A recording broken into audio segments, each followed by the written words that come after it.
हरे हरे हरे कृष्णा कृष्ण कृष्णा हरे हरे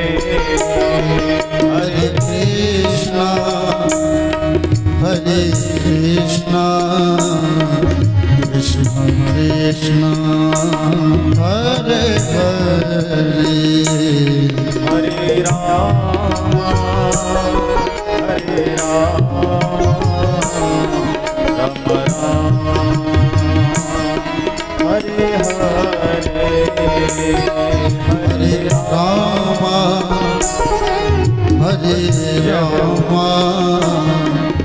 राम राम हरे हरे हरे कृष्णा कृष्ण कृष्ण हरे हरे हरे कृष्णा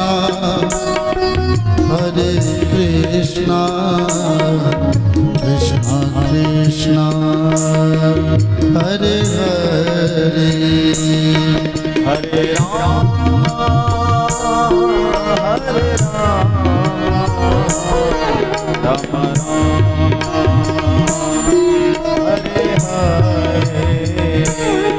हरे राम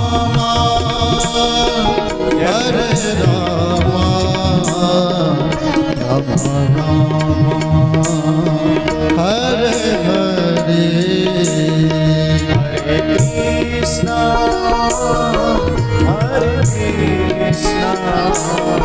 कृष्ण कृष्ण हरे हरे हरे कृष्णा कृष्ण कृष्ण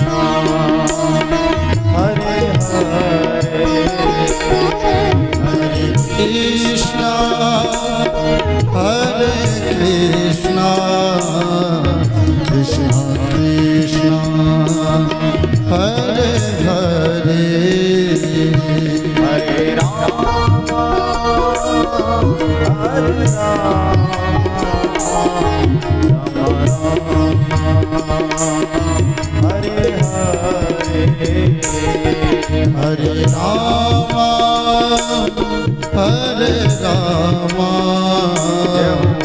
राम राम हरे हरे हरे कृष्णा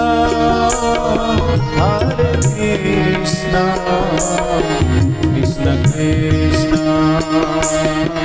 हरे हरे हरे कृष्णा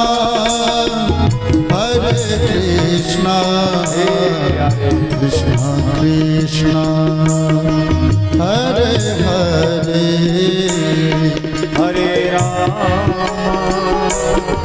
हरे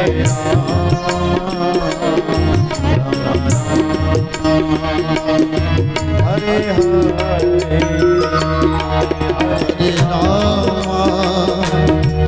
हरे राम राम राम हरे हरे हरे कृष्णा कृष्ण कृष्ण हरे हरे हरे कृष्णा कृष्ण कृष्ण हरे हरे हरे राम हरे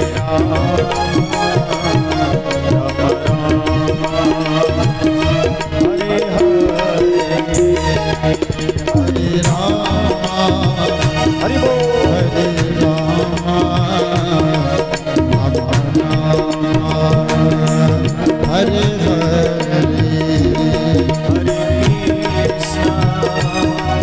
हरे कृष्णा कृष्ण कृष्ण हरे हरे हरे कृष्णा श्री राधे कृष्ण कृष्ण कृष्ण हरे हरे हरे राम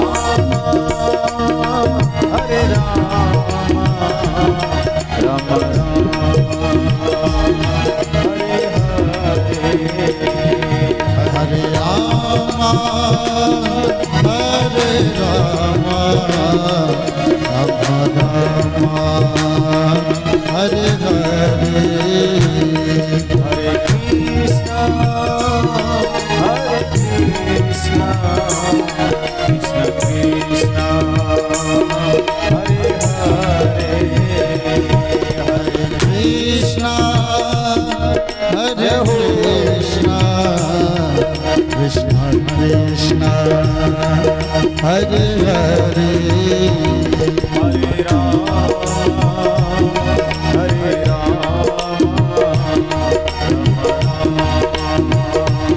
हरे हरे हरे राम हरे राम राम राम हरे हरे हरे कृष्णा कृष्ण कृष्णा हरे हरे हरे कृष्णा हरे कृष्णा कृष्ण कृष्णा हरे हरे हरे राम राम राम हरे हरे हरे राम हरे राम राम राम हरे हरे हरे कृष्णा कृष्ण कृष्णा हरे हरे हरे कृष्णा हरे कृष्णा कृष्ण कृष्णा हरे हरे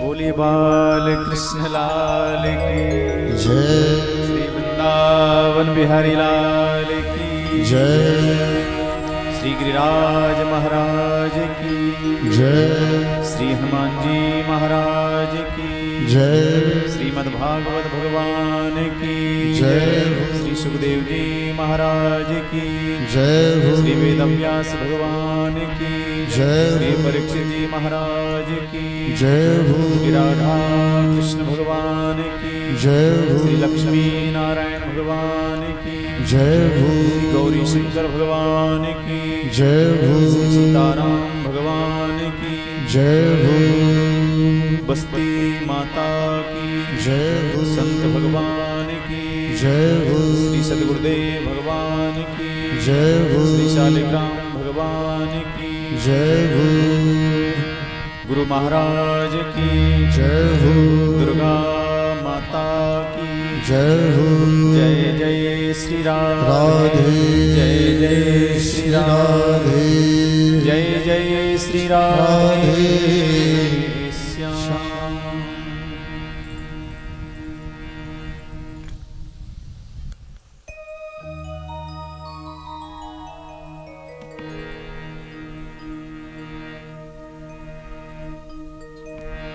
बद्धो ही कोवा बद्धो ही को यो विषयानुरागी। आदिगुरु शंकराचार्य जी की प्रश्नोत्तर माला में बड़ी सुंदर बात है। इस जगत में बंधा हुआ कौन है? जो विषयों में फंसा हुआ है।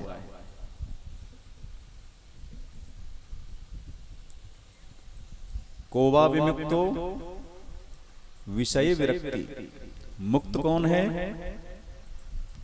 जो अपने विषयों से विरक्त है।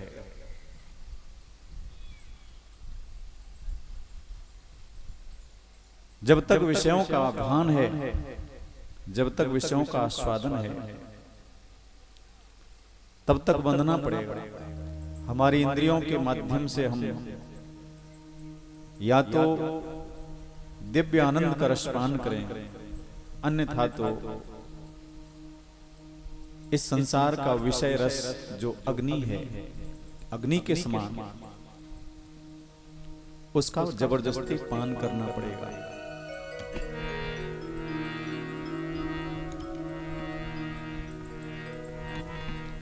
कोवास्ति नरक। सबसे बड़ा नरक क्या है? स्वदेह, अपना शरीर ही सबसे बड़ा नरक है। इसके अंदर सारी गंदगी है महाराज। ये डस्टबिन है, सारा कचरा इसके अंदर भरा हुआ है। हल्की सी झपकी लग जाती है तो आंखों से गंदगी, नाक से गंदगी, मुख से दुर्गंध, अधोद्वार में तो गंदगी ही है। इसका एक भी द्वार शुद्ध नहीं है। ऐसी इस मानव काया के अंदर सबसे बड़ा नरक का दर्शन हुआ है।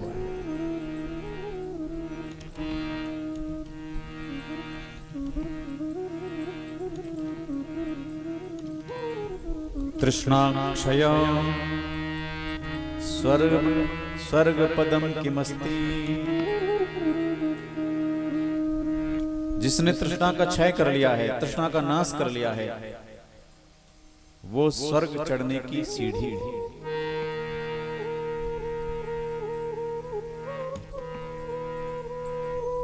मानव शरीर में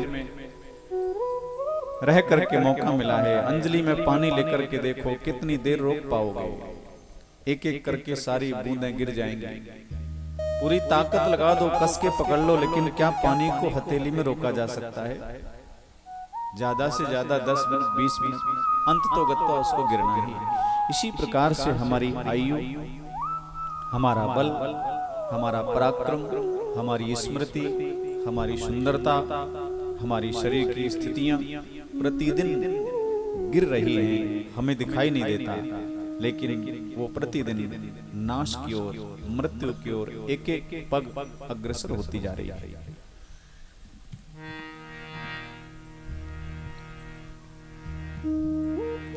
काल हमारी ओर नहीं आता, हम काल की ओर जा रहे हैं। जो परमात्मा के सन्मुख होता है वो कालजयी होता है, वो काल को जीत लेता है। लेकिन जो विषयों के सन्मुख होता है वो काल के नजदीक स्वयं चल के जाता है।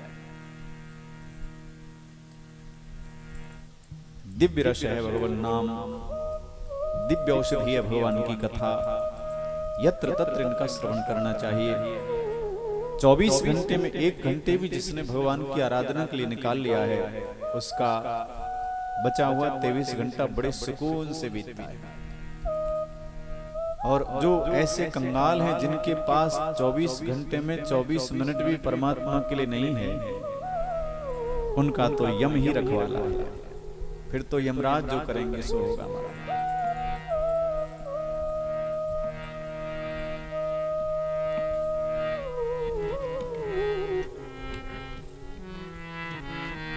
आहार निद्रा भय में तुनंचे, सामान्य में तत्पशुभिर नराणाम। धर्मो ही को अधिको विशेषो, धर्मेण ही ना पशु भी समाना। भोजन करना, नींद लेना, संतान उत्पन्न करना, ये सारे कार्य तो पशुओं के अंदर भी देखे जाते हैं। अगर हम केवल इतना ही करते हैं तो हमारे और पशुओं के जीवन में क्या अंतर है? वो 4 पैर वाले पशु हैं, हम 2 पैर वाले पशु हैं। हम पशुओं में मानव और श्रेष्ठ तब बनते हैं जब हम इस विशेषता को स्वीकार करते हैं। विशेषता क्या है? धर्मो ही एको अधिको विशेषो।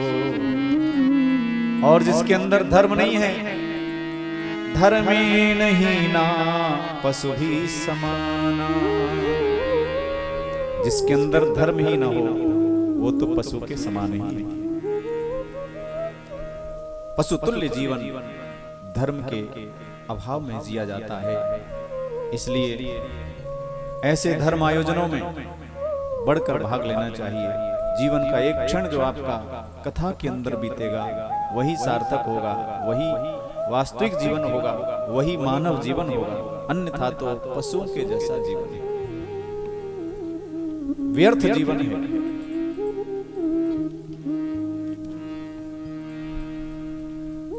भगवान की कथा का एक एक शब्द कानों के माध्यम से जाकर समस्त इंद्रियों के तपन को, उनके आदि दैविक, आदि भौतिक, आध्यात्मिक तीनों प्रकार के तापों का समूल निर्माण जो है विनाश करता है।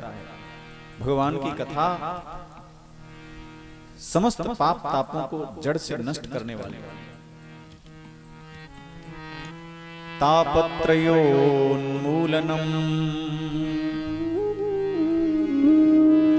उन्मूलन करती है अर्थात जड़ से नष्ट करती है। ऊपर से पत्तियां नहीं काटती, शाखाएं नहीं काटती, डालियां नहीं काटती, जड़ से उखाड़ देती है। भगवान की जो कथा है वो तीनों तापों को जड़ से उखाड़ती है।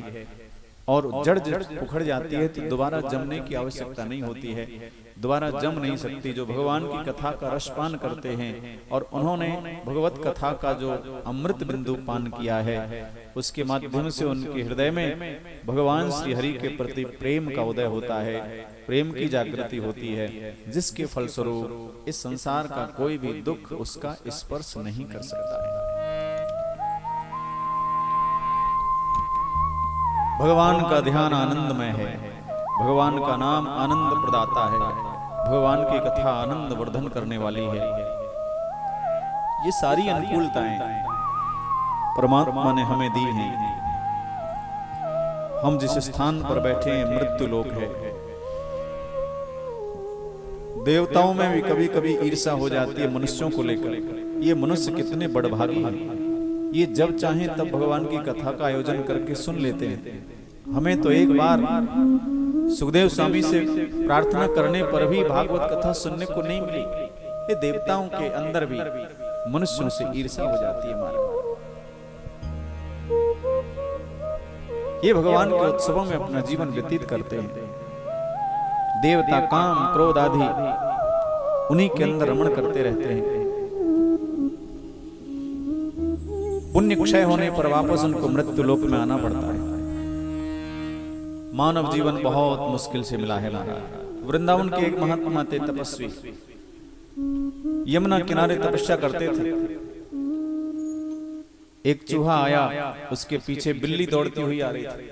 आज तो हमारे यहाँ बिल्ली भी श्रोता बनकर बैठी है महाराज। नीचे बैठने में संतुष्टि नहीं, वो भी चुप करके कथा सुनेगी। तो बिल्ली दौड़ती हुई आई चूहे के पीछे। चूहा आया, महात्मा की गोदी में बैठ गया। अब भजन करते हुए महात्मा ने चूहे से पूछा, क्यों भाई, क्या बात? अगर तुझे बिल्ली से भय है तो तू कोई वरदान मांग सकता है, मैं बिल्ली से अभय कर दूं। तो चूहे ने कहा, महाराज मुझे बिल्ली ही बना दो ताकि मैं बिल्ली से मुक्त हो जाऊंगा। महात्मा ने उसके सर पर हाथ घुमाया, तुरंत बिल्ली बन गया। अब बिल्ली के सामने बिल्ली क्या करेगी, मुक्त हो गया, विचरण करने लगा। लेकिन जैसे ही उसको देखा कुत्तों ने तो वो भागे बिल्ली के पीछे। अब बिल्ली फिर वहां से भागी, फिर महात्मा के पास। महात्मा ने कहा, और कुछ मांगना है तो बता। बोले, महाराज मुझे कुत्ता ही बना दो। तो महात्मा ने वापस कुत्ता बना दिया। अब कुत्ता, फिर तो मौज हो गई महाराज। अब तो न बिल्ली से डरने वाला न कुत्ते से डरने वाला। लेकिन घूमते घूमते एक दिन जब जंगल में निकला तो वहां पर शेर मिल गया। शेर ने कुत्ते को खदेड़ा, कुत्ता वहां से भागा महात्मा के चरण, महाराज मुझे शेर बना दो। महात्मा ने कहा, तथास्तु, शेर बन गया। अब शेर बन गया तो अब किससे भय, अब तो राजा बन गया। जब राजा बन गया तब मन की अंदर विकार आया, तब दुरुपयोग का विचार आया कि हो सकता है महात्मा के पास अगर मैं दोबारा जाऊं तो मुझे वापस चूहा बना दे, इसलिए पहले इसी को खत्म करो, पहले चूहा बनने के रास्ते को ही मिटा दो। महात्मा की ओर झपट करके क्रोध दृष्टि से आया। महात्मा समझ गए अब इसका भाव अच्छा नहीं, उच्छृंखल हो गया। ज्यादा शक्ति जब पा लेता है तो फिर उसका दुरुपयोग करने लगता है। महात्मा समझ गए और तुरंत पानी के छींटे मारे वापस चूहा बन गया। क्या हुआ? वास्तव में ये चूहे और बिल्ली की कहानी नहीं है, ये हम और आप सब की कहानी है। परमात्मा ने बड़े मौके से बहुत सुंदर कर्म के फल स्वरूप हमें मानव देह दिया है, लेकिन अगर इसका सदुपयोग न किया गया, इसमें अगर धर्म कर्म न किया गया तो वापस परमात्मा हमें कुकर, सुकर, चूहे, बिल्ली आदि कुछ भी बना सकते हैं, उनके हाथ में है। इसलिए मनुष्य शरीर पाकर के मानवोचित कर्म करना चाहिए। मानव काया सर्वोपरि है, सर्वश्रेष्ठ है। अतः इसका भरपूर लाभ लेना चाहिए। हमारे जीवन का समय सही सदुपयोग तभी होता है जब हम अपने समय को भगवान की सेवा में लगाएं। ये नहीं कहा गया है कि आप 24 घंटे भगवान का नाम जो है, भगवान की कथा ही सुनते रहो, या आप तीर्थ यात्रा ही करते रहो, या आप 24 घंटे मंदिर में ही बैठे रहो, ऐसा नहीं। लेकिन 24 घंटे में एक प्रहर भी, 3 घंटे भी आपने निकाले तो समझो कि आपका काम हो गया। लेकिन ये प्रतिदिन होना चाहिए, नियमित होना चाहिए। प्रेम से बोलो राधे राधे।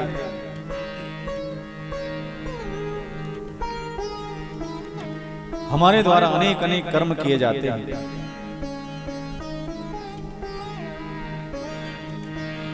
पुंसाम तो विविध कर्म भरद्वराद्दे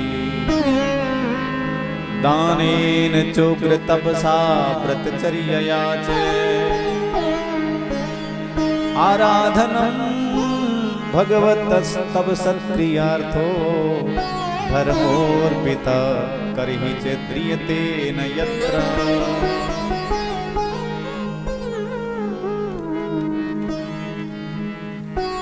दान, उग्र तपस्या, व्रतचर्या, अनेक अनेक कर्म किए जाते हैं, लेकिन जो इन कर्मों को स्वयं के अंदर कर्तापन का अभिमान मानकर और उन कर्मों को करता है तो महाराज उसका फिर बंधन हो जाता है।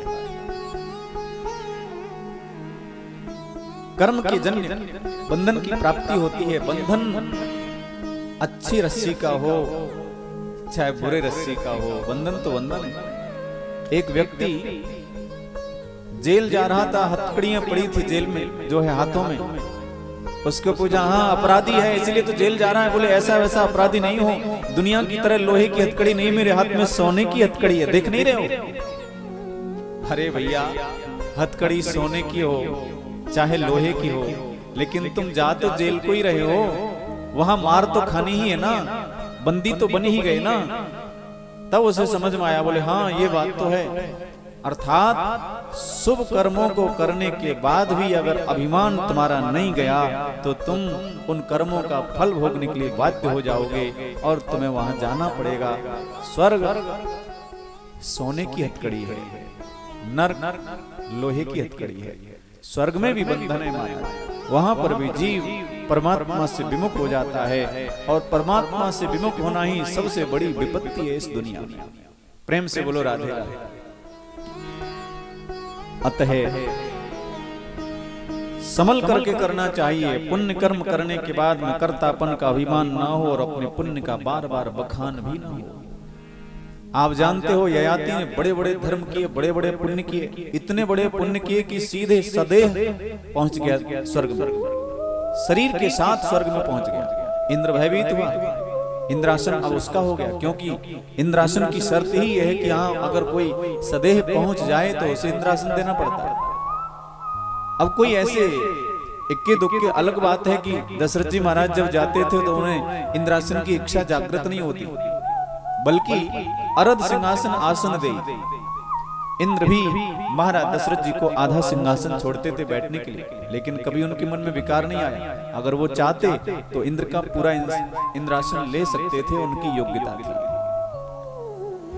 ययाति ने बड़े पुण्य किए और इसके फल स्वरूप वो स्वर्ग में पहुंच गया और इंद्र का इंद्रासन लेने की जिज्ञासा हुई।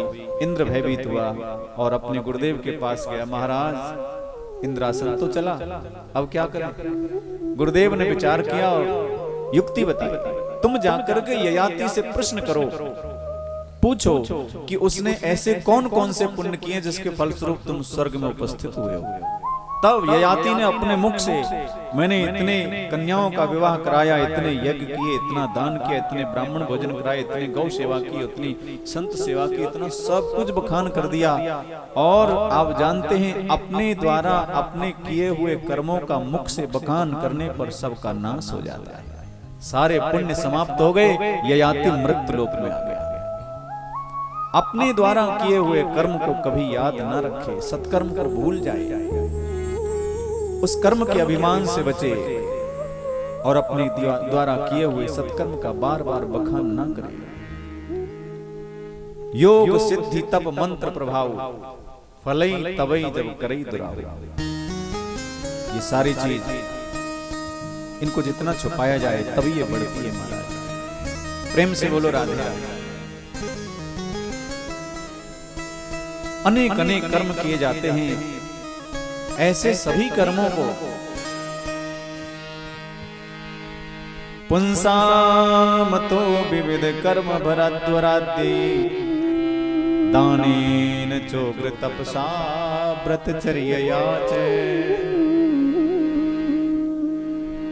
उग्र तपस्या, व्रत, उपासनाएं, साधनाएं जो की जाती हैं, अगर ये सब की सब भगवान को समर्पित की जाएं तो ना तो कर्तापन का अभिमान रहेगा और ना हमें अपने पुण्यों को बखान करने की आवश्यकता रहेगी। क्योंकि जो धन तुम्हारी जेब में रहेगा बार बार तुम्हें हाथ लगेगा, दृष्टि पड़ेगी, समझ में आएगा, लेकिन जिस धन को तुम बैंक में डाल दोगे वो तुम्हें पता भी नहीं लगेगा, उसका अभिमान भी नहीं होगा। इसी प्रकार से अपने द्वारा की हुई कमाई, कर्मों की, सत्कर्मों की जो कमाई है उसका पुण्य फल भगवान को समर्पित करने से आप उसके अभिमान से बच जाएंगे। प्रेम से बोलो राधे राधे। अतः अनेक प्रकार के जो कर्म किए जाते हैं उन सभी कर्मों को भगवान को समर्पण करना चाहिए। इस जगत में ऐसी कौन सी कामना है जिसको परमात्मा ने पूरा न किया हो? आज तक जन्म से लेकर मृत्यु पर्यंत हमारी जो कामनाएं हैं भगवान सबकी पूर्ति करते हैं, लेकिन बहुत लोग ऐसे हैं जो फिर भी भगवान को नहीं मानते, भगवान की सत्ता को स्वीकार नहीं करते। ऐसी स्थिति में महाराज क्या कहा जाएगा? बहुत लोगों का कहना है कि हम तो केवल मेहनत करके खाते हैं, कभी दूसरे का खाते ही नहीं। अगर आप दूसरे का नहीं खाते तो बताओ, जिस समय आप माँ के उदर में थे उस समय आपने कौन सा कर्म किया? कहाँ नौकरी करने जाते थे? उस समय भी आपको भोजन की आवश्यकता थी, उस समय भी जीवन धारण करने के लिए आपको दूसरों के आश्रित रहना पड़ा।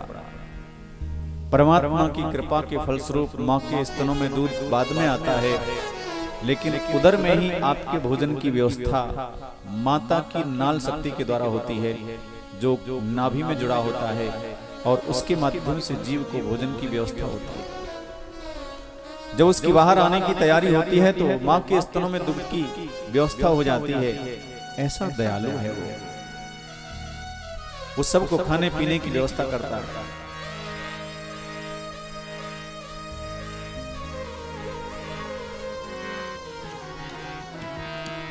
जब दांत न थे तब दूध दियो, अब दांत दिए तो अन्न दे है।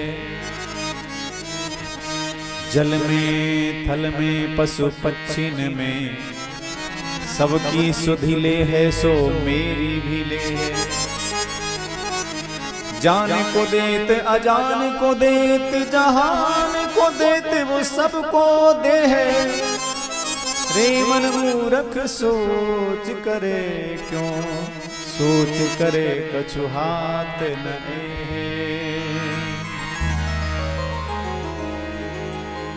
वो सबकी व्यवस्था करते हैं, विश्वंभर हैं, सारे विश्व का पालन करते हैं। छत्रपति शिवाजी सारे जगत को, मराठी लोगों को भोजन कराते थे। अकाल पड़ गया था, बहुत बड़ा काम किया उन्होंने। अकाल राहत कैंप लगाए, सबको भोजन सामग्रियां बांटते थे। ये करते करते पूरा वर्ष बीत गया। एक दिन समर्थ गुरु रामदास उनके गुरुदेव आए और वो कहने लगे, शिवा बहुत अच्छा काम किया है, आपकी सहायता से आपका देश, आपका राज्य भली भांति फल फूल रहा है। और छत्रपति शिवाजी के शब्दों में अहंकार था। हाँ गुरुदेव, हमारे पास कोई कमी नहीं है, हमारा खजाना अभी भी भरा हुआ है। ऐसे अभिमान युक्त वचनों को सुन करके समर्थ गुरु को अच्छा नहीं लगा। उन्होंने विचार किया कि शिवा के अंदर इन सब कर्मों के प्रति अभिमान हो गया है। अभिमान अगर आया तो सारा किया कराया कर्म सब नष्ट हो जाने वाला है।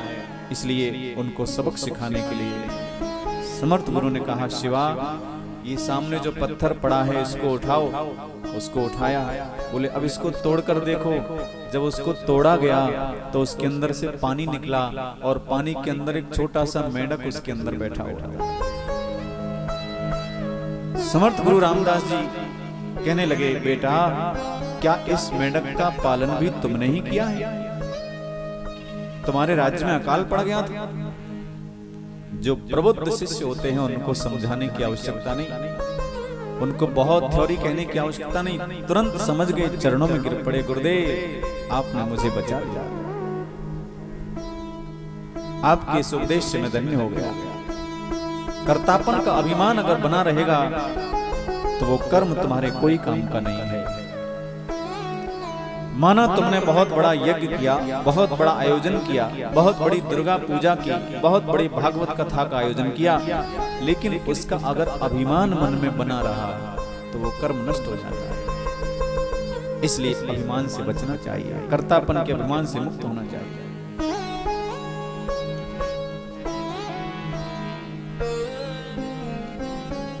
महाराज परीक्षित से कल सुना था आपने, प्रश्न हुआ, उन्होंने पूछा महाराज सृष्टि का क्रम क्या है, किस प्रकार से सृष्टि प्रारंभ होती है। कहने लगे भगवान ने ब्रह्मदेव को आदेश किया, ब्रह्मा जी ने 10 ऋषियों को उत्पन्न किया। मरीचिरत्र्यंगिरश पुलः क्रतु भृगुर्वसिष्ठो दक्षस्य दशमस्तत्र नारदम्। 10 पुत्रों का जन्म हुआ। मरीचि, अत्रि, अंगिरस, पुलह, क्रतु, भृगु, वशिष्ठ, दक्ष और 10वें पुत्र नारद। इनके अलावा ब्रह्मा जी की छाया से कर्दम ऋषि का जन्म हुआ, ब्रह्मा जी के नेत्रों से मरीचि ऋषि का जन्म हुआ, ब्रह्मा जी के नेत्रों से अत्रि ऋषि का जन्म हुआ, ब्रह्मा जी के मन से मरीचि ऋषि का जन्म हुआ, ब्रह्मा जी के वक्षस्थल से धर्म की उत्पत्ति हुई, ब्रह्मा जी की पीठ से अधर्म की उत्पत्ति हुई, ब्रह्मा जी के भ्रू के मध्य से क्रोध का जन्म हुआ, ब्रह्मा जी के हृदय से काम का जन्म हुआ और ब्रह्मा जी के मुख से वाणी की अधिष्ठात्री माता सरस्वती का जन्म हुआ। इस प्रकार से सभी देवता उत्पन्न हो गए, उपस्थित हो गए। सभी ऋषि लोग सृष्टि करने की आज्ञा देने लगे। तब कोई भी इनमें से गृहस्थ आश्रम स्वीकार ना करे। ब्रह्मा जी सोचने लगे अब क्या। तब वो चिंता में पड़ गए और उसी समय उनके शरीर से एक स्त्री और एक पुरुष उत्पन्न हुआ। स्वयं मनो अरुसत रूपा जिनते भई नर सृष्टि अनुपा। स्वयं मनो अरुसत रूपा जिनसे भई नर सृष्टि अनुपा। दंपति धर्म आचरण का अजौगा स्तुति जिनके का। दंपति धर्म आचरण का अजौगा स्तुति का। पाक सुत जासु नभतान पाक जसासु। ध्रुव हरि भगत भयो सुत जासु। ध्रुव हरि भगत भयो हरि जासु। लघु सुत नाम प्रिय व्रतताई। वेद पुराण प्रशंसई जाई। वेद पुराण प्रशंसई जाई। श्री राम जय राम जय जय राम। श्री राम जय राम जय जय राम। श्री राम जय राम जय जय राम। श्री राम जय राम जय जय राम। श्री राम जय राम जय जय राम। श्री राम जय राम जय जय राम। श्री राम जय राम जय जय राम। श्री राम जय राम जय जय राम। श्री राम जय राम जय जय राम। श्री राम जय राम जय जय राम। श्री राम जय राम जय जय राम। श्री राम जय राम जय जय राम। आदिदेव प्रभु दीन दयाला। जठर धरे उदहि कपिल कृपाला। आदिदेव दीन दयाला। जठर धरे उदहि कपिल काला। साखी शास्त्र जिन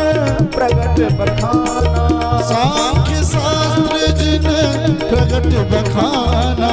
तत्व विचार निपुण भगवाना, तत्व विचार निपुण भगवाना। स्वयं भू मनु अरु सतरूपा, जिन ते भय नर सृष्टि अनुपा। स्वयं भू मनु अरु सतरूपा, जिनसे भई नर सृष्टि अनुपा। श्री राम जय राम जय जय राम, श्री राम जय राम जय जय राम। श्री राम जय राम जय जय राम। श्री राम जय राम जय जय राम। श्री राम जय राम जय जय राम। श्री राम जय राम जय जय राम। स्वयंभू मनु और शत्रुपा का जन्म हुआ। दोनों हाथ जोड़कर खड़े हो गए। भगवान हमें क्या आज्ञा है? ब्रह्मा जी ने कहा अब तुम्हें सृष्टि का विस्तार करना है। इन दोनों ने ब्रह्मा जी की आज्ञा श्रोधार्य की, सृष्टि का विस्तार किया। आप जानते हैं मनु और शत्रुपा के हम सब वंशज हैं। मानवीय सृष्टि यहीं से प्रारंभ हुई। पहले मनुष्य हैं महाराज मनु। ये प्रथम स्त्री पुरुष का जोड़ा है।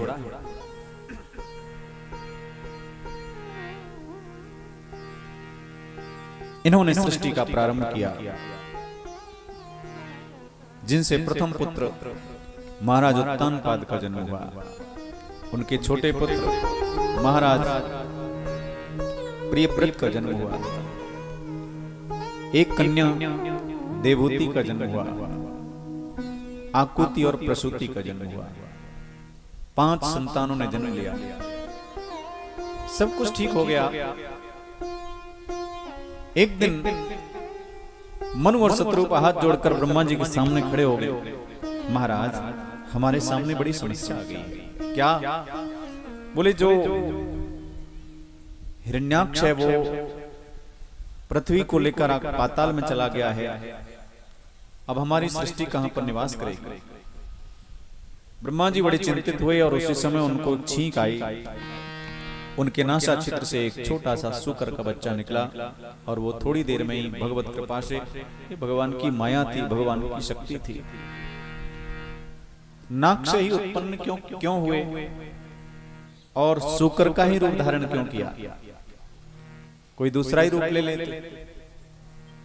नाक की बजाय दूसरे अंग से उत्पन्न हो जाते, मुख से उत्पन्न हो जाते। क्योंकि पंच महाभूत जो हैं इनके अपने अपने एक गुण हैं। आकाश, वायु, तेज, जल, पृथ्वी, इनके सबके अपने अपने गुण हैं। पृथ्वी का गुण क्या है? गंध, सुगंधी। आकाश का गुण शब्द है, जल का गुण शीतलता है, तेज का गुण रूप है, वायु का गुण शब्द, वायु का गुण जो है स्पर्श है। इस प्रकार से पृथ्वी का गुण है गंध, और गंध की अनुभूति नासिका से होती है। इसीलिए नासिका से भगवान का प्रादुर्भाव हुआ और बारह बन करके इसलिए आए, क्योंकि बारह भगवान की जो नासिका है ना, वो इतनी घ्राण शक्ति से मजबूत होती है कि जमीन के अंदर 5 फीट नीचे क्या है उसको ऊपर से पता लग जाता है। तभी तो वो जिस स्थान पर कुछ खाने की चीज होती है तो जमीन को उखाड़ करके और उतने नीचे से अपनी वस्तु को खा लेते हैं। जमी कंद आदि सबको सूंघ करके देख लेते हैं क्या वस्तु खाने योग्य है, कितनी गहरी है, उतनी गहराई में पहुंच जाते हैं। अब ढूंढना पृथ्वी को ही है और पृथ्वी का गुण गंध है। गंध को प्राप्त करने के लिए नासिका चाहिए। नासिका छोटी मोटी नहीं हो, नासिका से ही उसका जन्म हो, और तब भगवान 12 भगवान एक विशिष्ट प्रकार की नासिका के ऊपर जो है इनका अवतार हुआ है, नासिका को लेकर। और इसीलिए भगवान 12 बनकर के आए हैं, इसलिए उनका जन्म नासिका से हुआ है। गंधवती पृथ्वी का ज्ञान करने के लिए 12 भगवान थोड़े ही समय में विशाल काय हो गए, हाथी के समान उनका स्वरूप हो गया। और फिर कुछ देर बाद देखते हैं कि उनका स्वरूप पर्वत के समान दिखाई देने लगा। दसों दिशाओं में भगवान की जय जयकार होने लगी। तीनों लोकों के ऋषि महात्मा उपस्थित हो गए और भगवान की जय जयकार करने लगे। बोली बारह भगवान की जय हो। जितम जितम ते जित यज्ञ भावना,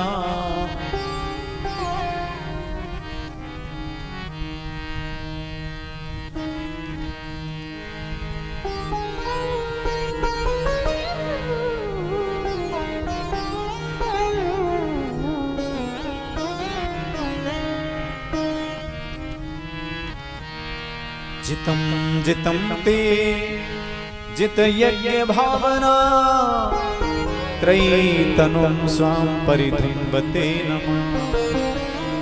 यद्रोम गर्ते सुनिलिल्युरध्वरा, तस्मै नमः कारणसूकरायते। अजित, हे प्रभु, किसी से आप जीते नहीं जाते हो। आप इस सारी सृष्टि की भूमिका को स्वयं निभाते हो, स्वयं अपनी शक्ति से इसको प्रेरित करके इसकी रक्षा करते हो। आपकी शक्ति अनंत है,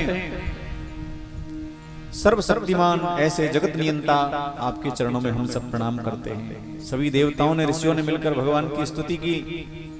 भगवान बड़े प्रसन्न हुए और उसी समय भगवान ने अथाह जल राशि के अंदर प्रवेश किया।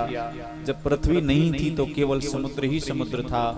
भगवान ने प्रवेश किया और अथाह जल राशि को चीरकर पाताल में पहुंचे।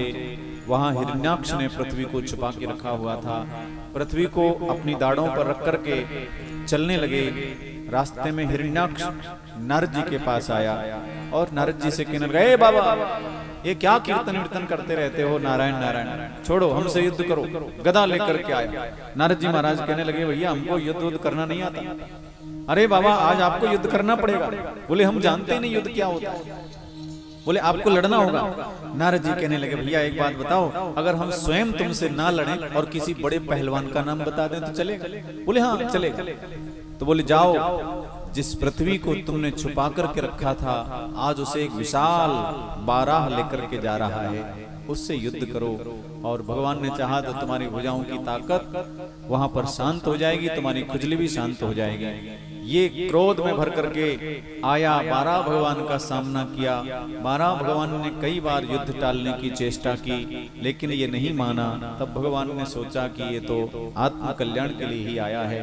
सो भगवान ने भी इसके ऊपर प्रहार किया और एक ही प्रहार में गोविंदाय नमो नमः इसका उद्धार हुआ। भगवान ने पृथ्वी को जल के ऊपर स्थापित किया। मनु और शत्रुपा और उनकी सृष्टि को आदेश दिया कि अब आपको किसी प्रकार के भयभीत होने की आवश्यकता नहीं है, पृथ्वी जल के ऊपर स्थापित हो चुकी है। सृष्टि का विस्तार होने लगा। बीच में ही महाराज परीक्षित ने प्रश्न किया, गुरुदेव, मैं जानना चाहता हूं ये हिरण्याक्ष कौन है, इसके माता पिता कौन है? कहने लगे, राजन, एक समय की बात है, चारों ऋषि कुमारों को भगवान के दर्शन की इच्छा हुई। वैकुंठनाथ भगवान का दर्शन करने के लिए चारों ऋषि कुमार सनक, सनंदन और सनत कुमार गए। वैकुंठ में जाते हैं तो महाराज बड़े बड़े 7 पर्वतों को स्वीकार करना पड़ता है। उनको लांग करके अंतिम पहरे पर पहुंचते हैं, तब भगवान का दर्शन होता है। सनत कुमारों के जीवन में भगवान ने ब्रह्मचर्य का उपदेश किया है। अखंड नैष्ठिक ब्रह्मचर्य का पालन करते हुए इन्होंने उस परम तत्व को प्राप्त किया है। इन्होंने यही उपदेश किया है। कहते हैं,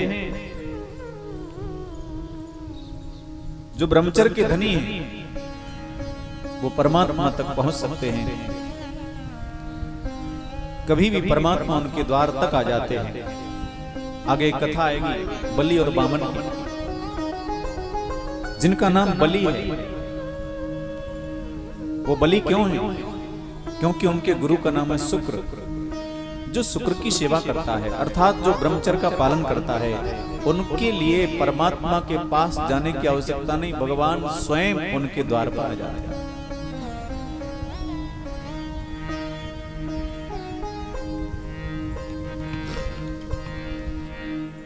तन से मन से वचन से जो कोई त्यागे काम, ब्रह्मचर्य सोई बड़ा बना सुखों का धाम। ऐसा नहीं है कि केवल आप शरीर से बच गए सो आपकी पूर्ति हो गई।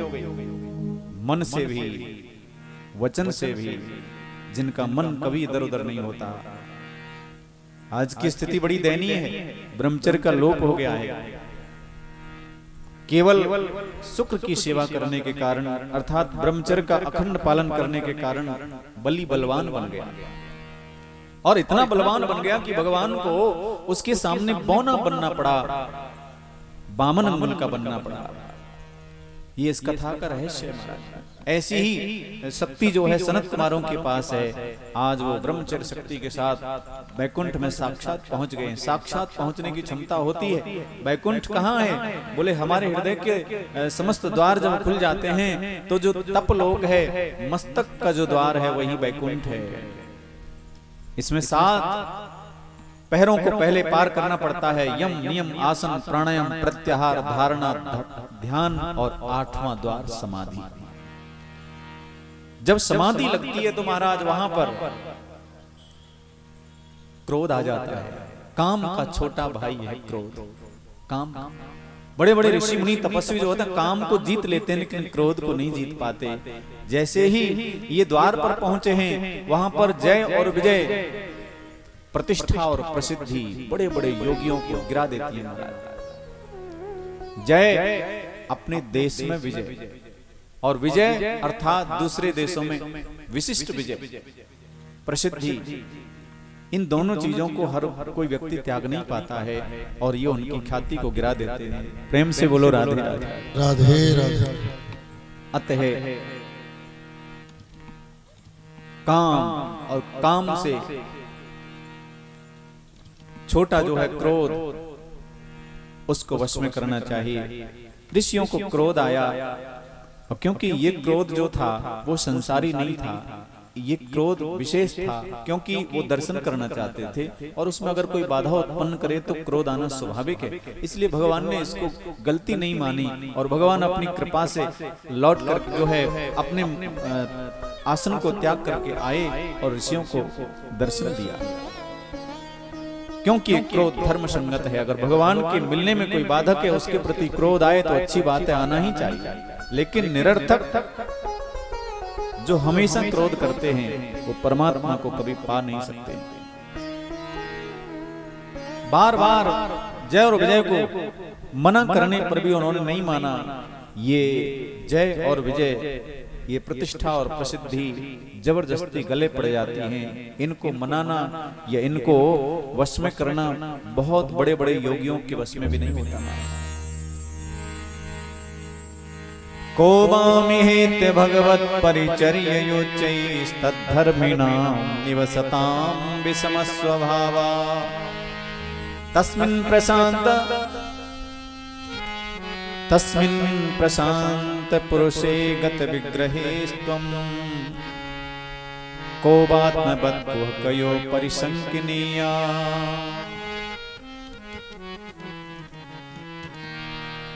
बार बार समझाने पर भी जब नहीं माने तो उनको क्रोध आ गया। तुम दोनों का पतन हो जाना चाहिए, तुम इस लोक में रहने के योग्य नहीं हो। इस लोक में जो आता है उसके हृदय की सारी कुंठता समाप्त हो जाती है। यहाँ तुम देखते नहीं हो वैकुंठ की क्या शोभा है, क्या सुंदरता है, लेकिन तुम्हारे मन में अभी भी द्वेष भरा हुआ है, इसलिए तुम इस लोक में रहने के अधिकारी नहीं हो। आज से ही तुम्हारा पतन हो जाए, ऐसा उन्होंने श्राप दे दिया। और उसके बाद इन दोनों का पतन हुआ, चरणों में गिर पड़े। तब उन्होंने कहा तुम्हारा कल्याण भी हो, कह करके ऋषि लोग चले गए। भगवान ने दर्शन दिया और भगवान के दर्शन पाकर के ऋषि लोग लौट करके आए। इधर जय और विजय को श्राप लग गया है, लेकिन मृत्यु लोक में इन्हें जन्म कौन दे। इधर महाराज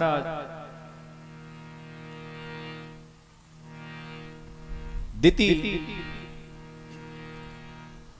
मरीचि नंदन कश्यप की पत्नी दिति, सायंकाल का समय था। कश्यप जी महाराज यज्ञशाला में थे। उस समय दिति के मन में काम वासना जागी। ऋषि के सम्मुख जाकर के कहने लगी, भगवन एसमां त्वत्कृते विद्वन् कामयात् सरासना दुनोति दीनां विक्रम्य रंभामिव मतंगजा। ये जो कामदेव है मुझे आपके लिए प्रेरित कर रहा है, आप मेरे हृदय की काम पीड़ा को नष्ट करें। जिस प्रकार से मतवाला हाथी केले के बगीचे को, खंभों को तोड़ देता है, इसी प्रकार से ये काम हमारे शरीर को व्यथित कर रहा है, आप इस पीड़ा को शांत करें। कश्यप जी महाराज कहने लगे, देवी ये तुम्हारी कैसी याचना है? ये सायंकाल का समय है, सायंकाल में ये 4 काम तो बिल्कुल ही नहीं करने चाहिए। प्रेम से बोलो राधे राधे। कौन कौन से? भोजन शाम को नहीं करना चाहिए, सूर्यास्त के समय स्वाध्याय नहीं करना चाहिए, और भूल करके भी सोना नहीं चाहिए, और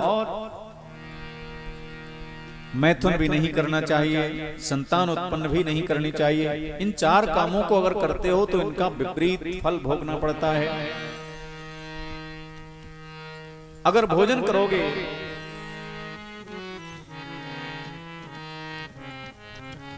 आहारात् जायते व्याधि निद्रायां हरते लक्ष्मी स्वाध्यायात् कुटिला बुद्धि मैथुनात् भवति राक्षसः। अगर उस समय तुमने कहीं भोजन किया तो उसी दिन तुम्हारे शरीर में रोग प्रविष्ट हो जाएंगे। अगर तुमने शाम के समय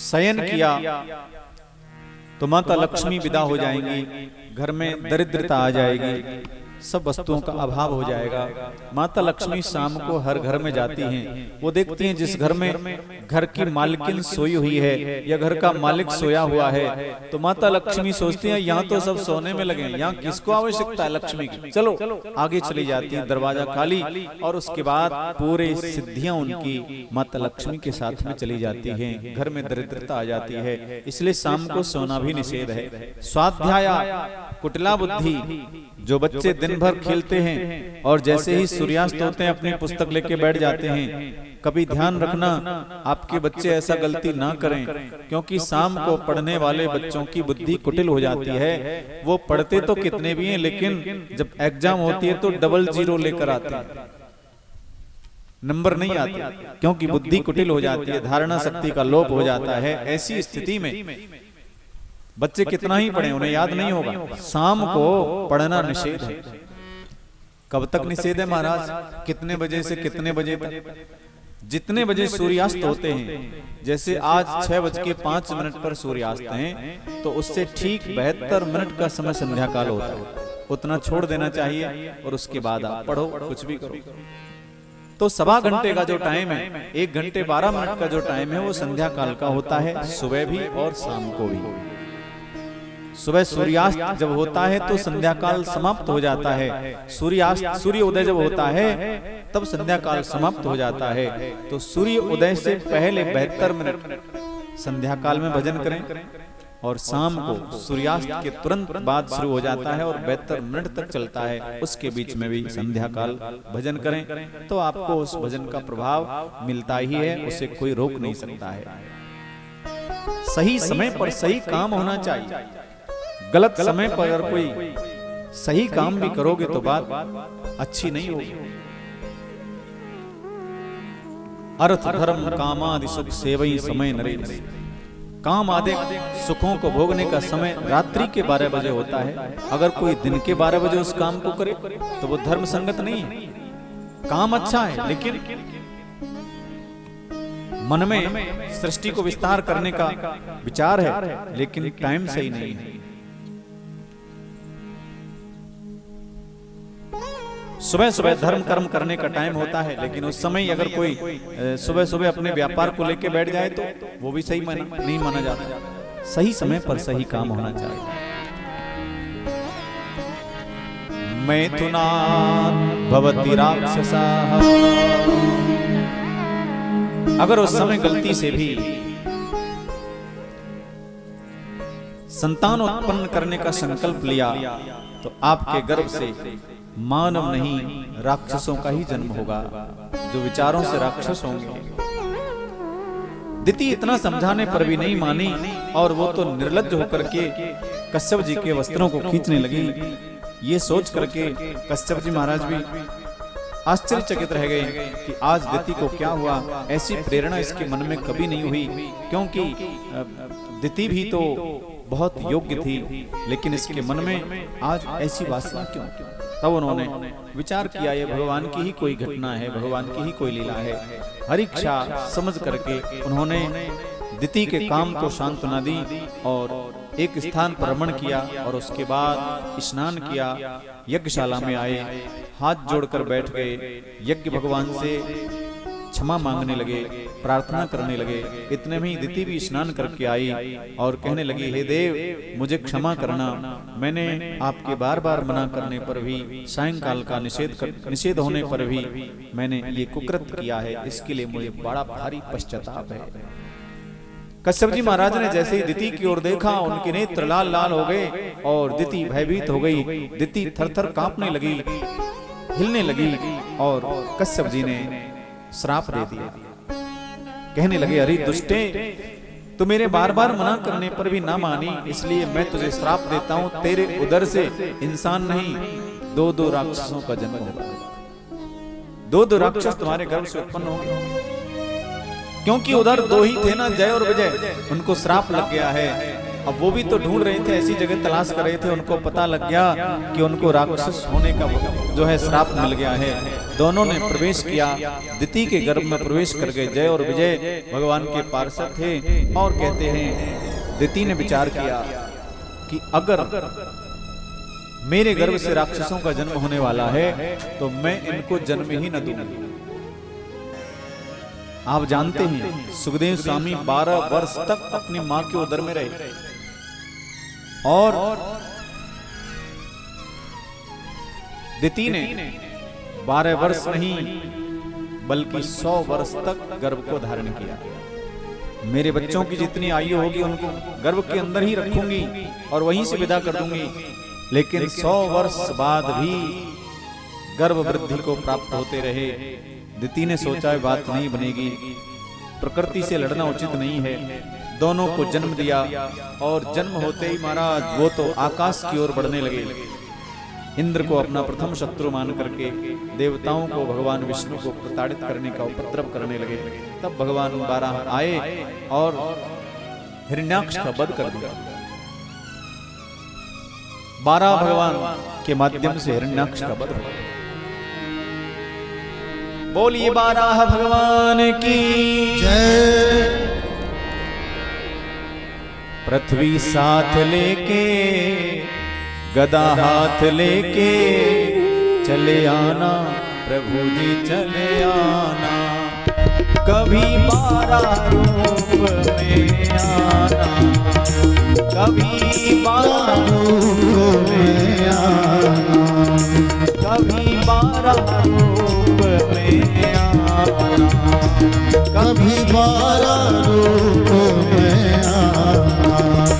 पृथ्वी साथ लेके गदा हाथ लेके चले आना प्रभु जी चले आना, पृथ्वी साथ लेके गदा हाथ लेके चले आना प्रभु जी चले आना।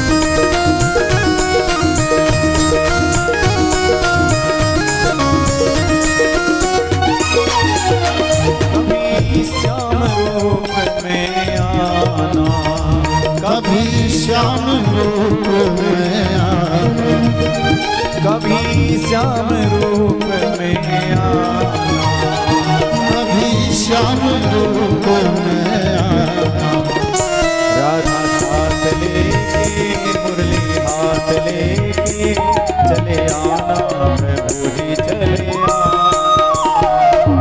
साथ लेके मुरली हाथ लेके चले आना प्रभु जी चले आना।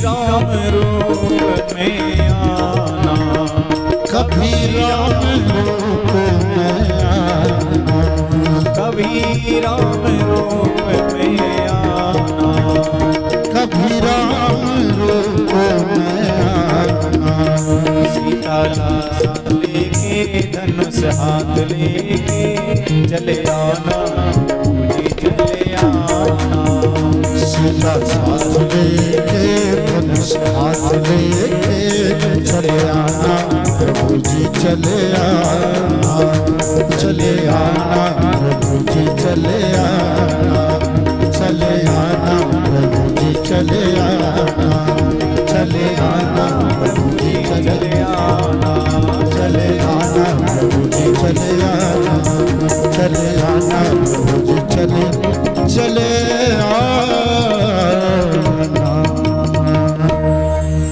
बोली बारह भगवान की जय हो। बारह भगवान ने हिरण्याक्ष का वध कर दिया।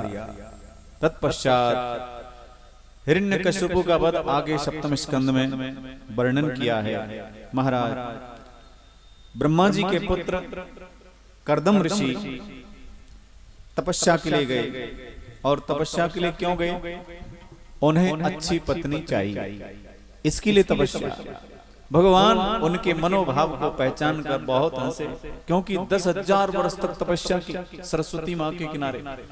और जब भगवान आए वरदान देने के लिए, तो भगवान ने सोचा कि मुक्ति का वरदान मांगेंगे, वैकुंठ मांगेंगे, लेकिन क्या मांगा? महाराज मुझे सुलक्षणा पत्नी चाहिए। तो भगवान बहुत हंसे, हे भगवान, इतनी उम्र के महात्मा की भी बुद्धि खराब हो जाए तो कलयुगी इंसान की बुद्धि खराब हो जाए, क्या आश्चर्य है। भगवान कहने लगे, ठीक है, मुझे आपकी प्रार्थना स्वीकार है, और अगर आप ऐसी बात करते हो, सुलक्षणा पत्नी की बात करते हो, तो मैं तुम्हें वरदान देता हूं। इस समय मनु महाराज से श्रेष्ठ कोई इंसान नहीं है, और मनु महाराज की पुत्री देवहूति से बढ़कर के कोई सुलक्षणा कन्या नहीं है। आप उसी के साथ में विवाह करो, तुम्हारा गृहस्थ आश्रम बहुत अच्छा होगा। और अगर तुम गृहस्थ आश्रम में आते हो, तुम जैसा तपस्वी संत, कोई ऋषि अगर गृहस्थ धर्म को स्वीकार करता है, तो मैं तुम्हें वचन देता हूं, मैं स्वयं तुम्हारा पुत्र बनकर आऊंगा। भगवान ने वरदान दिया। ऋषि लौट करके आए। तीसरा दिन हुआ, मनु महाराज अपनी देवहूति कन्या को लेकर के कर्दम ऋषि के पास में आए, विवाह का प्रस्ताव रखा। देवहूति बहुत सुंदर सुशीला है, उसका आचरण बहुत पवित्र है। कन्या को चलते हुए देख करके कर्दम ऋषि समझ गए इनके सारे लक्षण शुभ हैं, ये बहुत अच्छी हैं, शुभ लक्षण है। क्योंकि अच्छी क्यों नहीं होंगी, भगवान ने वरदान जो दिया है। विवाह स्वीकार किया। मनु महाराज ने बहुत दहेज देकर के इनको संतुष्ट किया है, अपनी बेटी को विदा किया।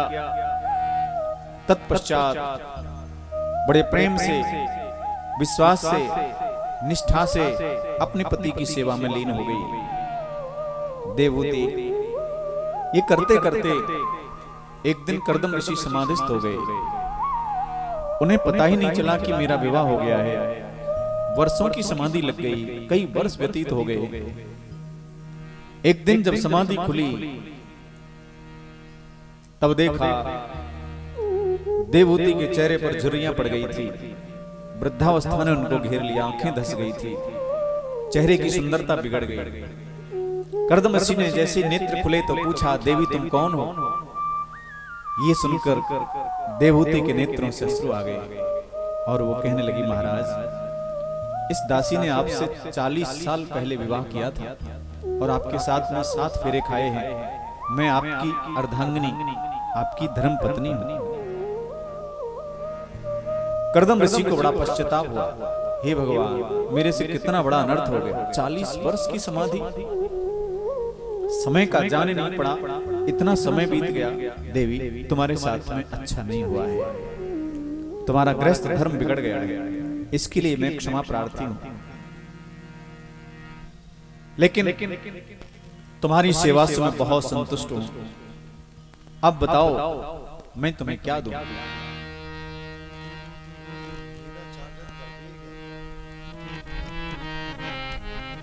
कहने लगे, तुष्टो हमद्य तव मानविमान दाया शुश्रूषया परमया परया च भक्त्या यो देहिनां मयमतीव सुहृत्सु देहो नावेक्षित समुचित क्षपितुं मदर्थे। तुष्टो हमद्य तव मानविमान दाया। हे मानवी, हे मनुपुत्री, मैं तुमसे संतुष्ट हो गया हूं। शुश्रूषया परमया परया च भक्त्या, तुमने जो मेरी सेवा शुश्रूषा की है, जो मेरी देखभाल की है, समाधि अवस्था में भी तुम मेरी सेवा में लगी रही। निष्ठा और प्रेम और विश्वास तुम्हारा बहुत अद्भुत है, मैं उसकी प्रशंसा करता हूं। सब प्राणियों को अपना अपना देह प्रिय है, लेकिन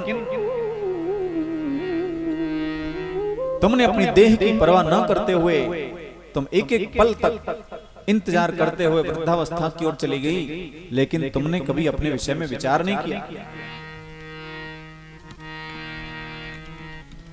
मैं तुम्हें वरदान देता हूं। आज तक मैंने बड़ी बड़ी योग सिद्धियों को जो प्राप्त किया, बड़ी कठिन तपस्या से मैं तुम्हें समर्पित करता हूं। आज से मेरी सारी सिद्धियों की मालकिन मैं नहीं, तुम रहोगे। अगर इतने पर भी तुम्हें संतुष्टि नहीं है तो कोई और वरदान मांग लो।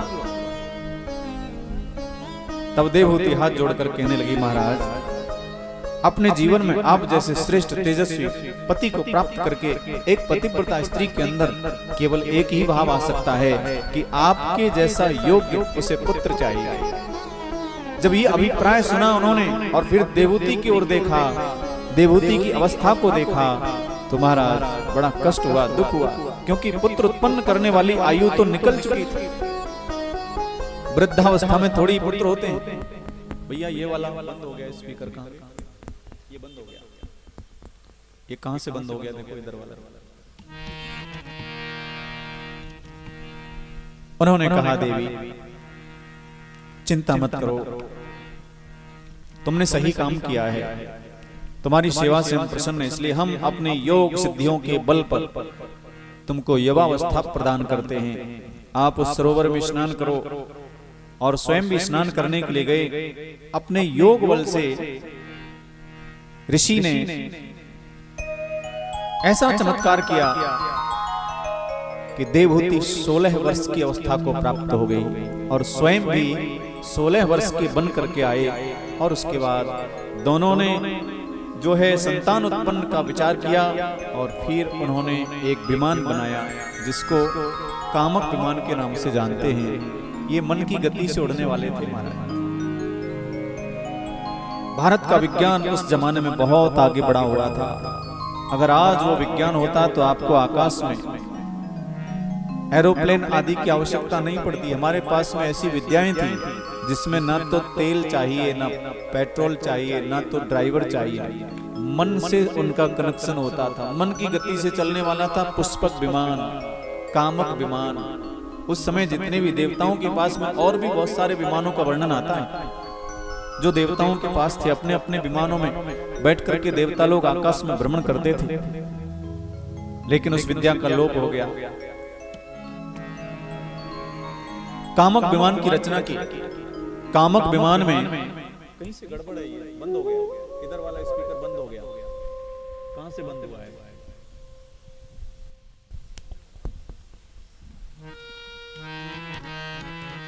इधर आके देखो बंद है कि नहीं। बोलिए बाल कृष्ण लाल की जय। मिसिंग हो रही है यहीं से।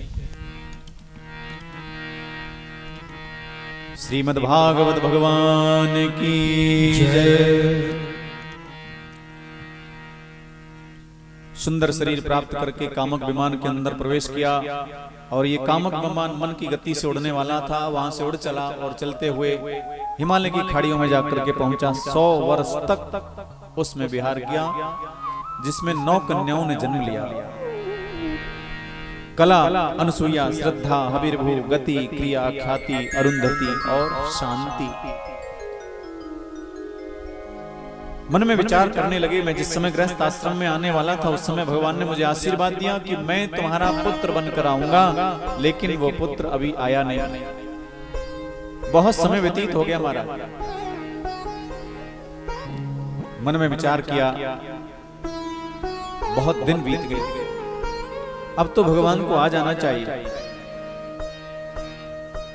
तत्पश्चात 10वीं बार माता देवहूति गर्भ धारण करती हैं, और अब की बार साक्षात परमात्मा नारायण ही उनके गर्भ में उपस्थित हुए। तस्याम बहुत थे काले भगवान मधुसूदना कार्दमं वीर्यमापन्नो यज्ञेऽग्निरिव दारुणे। तस्याम बहुत थे काले भगवान मधुसूदन। भगवान ने भी विचार किया, मुझे सदग्रस्त में जाने का सौभाग्य प्राप्त हुआ है। भगवान भी ऐसे ग्रस्त को ढूंढते हैं जो सदग्रस्त हो, जिनके सारे नियम सही हों, जिनके संयम सारे सही हों, जो हर प्रकार से मन से, वचन से, कर्म से शुद्ध हों, पवित्र हों, ईमानदार हों। ऐसे ग्रस्तियों को भगवान भी ढूंढते हैं। उन्हें भी जन्म लेने की इच्छा होती है तो ऐसी माताओं की तलाश करते हैं। आज देवहूति माता को उन्होंने ठीक चुना और उनके गर्भ में प्रविष्ट हुए। भगवान उनके गर्भ में आए और ठीक 9 महीने पश्चात भगवान का जन्म हुआ। और आप जानते हैं ये भगवान कपिल के नाम से विख्यात हुए। बोलिए कपिल भगवान की जय। बोलिए कपिल भगवान की जय। श्रीमद् भागवत भगवान की जय। भगवान कपिल का प्रादुर्भाव हुआ। मुकुंद माधव गोविंद बोल, केशव माधव हरि हरि बोल। मुकुंद माधव गोविंद बोल, केशव माधव हरि हरि बोल। मुकुंद माधव गोविंद बोल, केशव माधव हरि हरि बोल। मुकुंद माधव गोविंद बोल, केशव माधव हरि हरि बोल। राम राम बोल, श्याम श्याम बोल। राम राम बोल, श्याम श्याम बोल। हरि हरि बोल, शिव शिव बोल। हरि हरि बोल, शिव शिव बोल। मुकुंद माधव गोविंद बोल, केशव माधव हरि हरि बोल। मुकुंद माधव गोविंद बोल, केशव माधव हरि हरि बोल।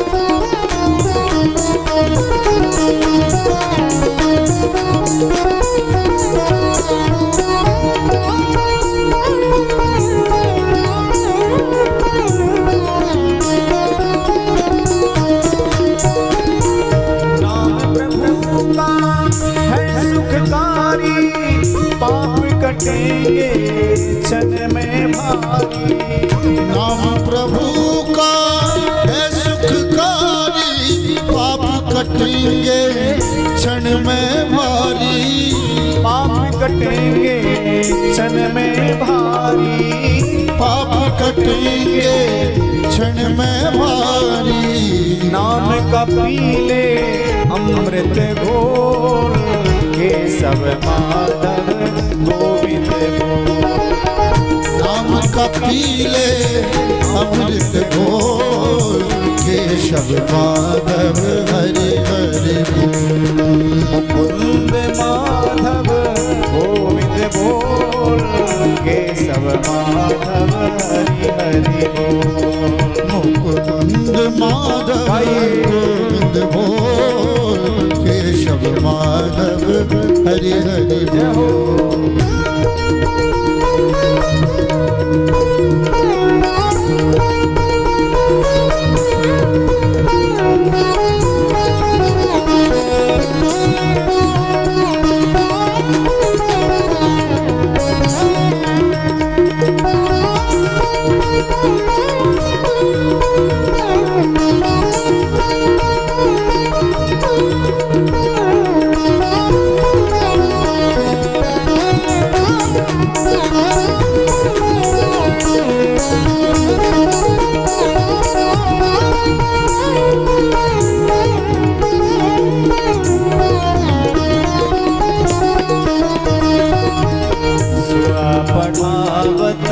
गणिका तारी, स्वा बढ़ावत गणिका तारी, स्वा बढ़ावत गणिका तारी, स्वा बढ़ावत गणिका तारी, स्वा बढ़ावत, स्वा बढ़ावत गणिका तारी, स्वा बढ़ावत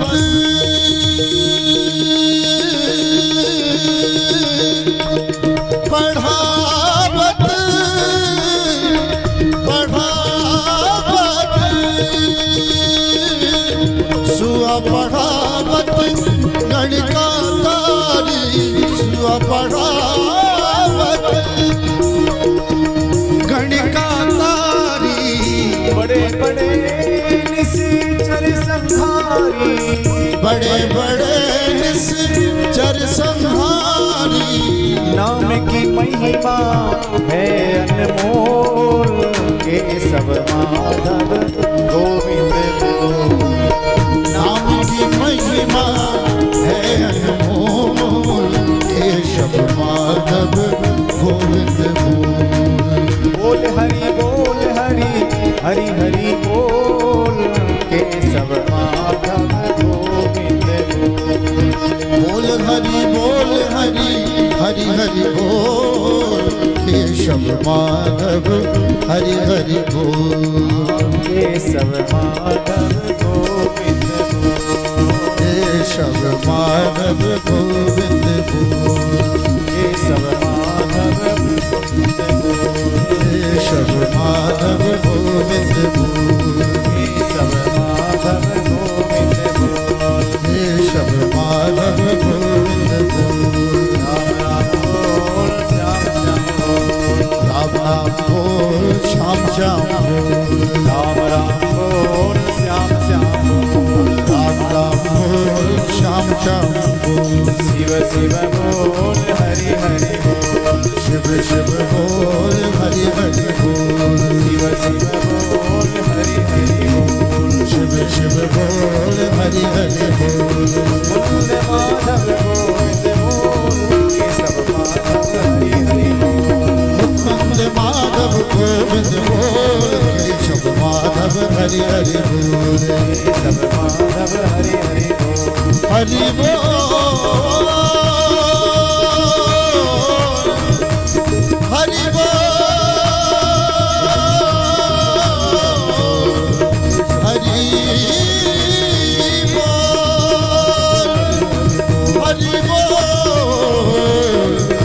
हरि बोल,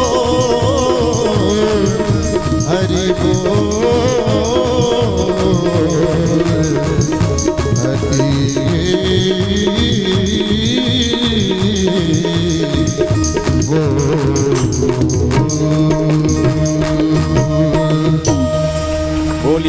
भगवान की जय हो। कपिल भगवान का प्राकट होते ही सभी देवता लोग आ गए। इंद्रदेव ने तो आके अपना काम भी शुरू कर दिया है।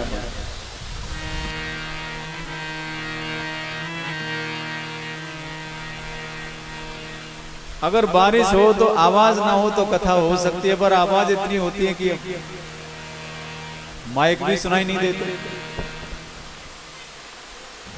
बोलिए बाल कृष्ण लाल की जय। प्रेम से बोलो राधे राधे राधे राधे।